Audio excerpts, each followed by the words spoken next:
Hulcher vibrating pile driver is a revolutionary system that improves productivity at the construction site.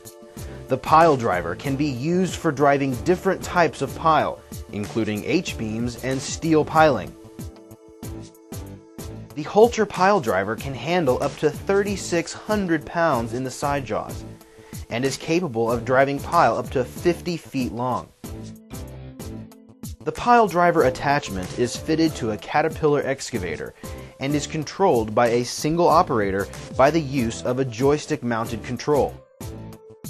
The operator can quickly pick up, unload, drive, and extract the piling. The Hulcher pile driver is perfect for those low clearance areas.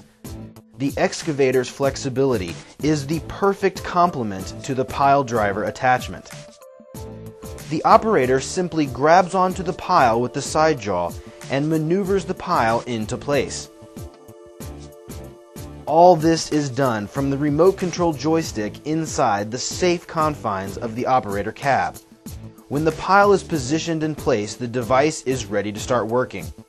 High-frequency vibrations liquefy the soil, which significantly reduces the time required to drive a pile into the ground. The operator can reposition the pile driver on top of the pile to further drive the beam to the desired height. When you want to improve your productivity and flexibility when driving pile on your next project, consider Hulcher Services Pile Driving Service.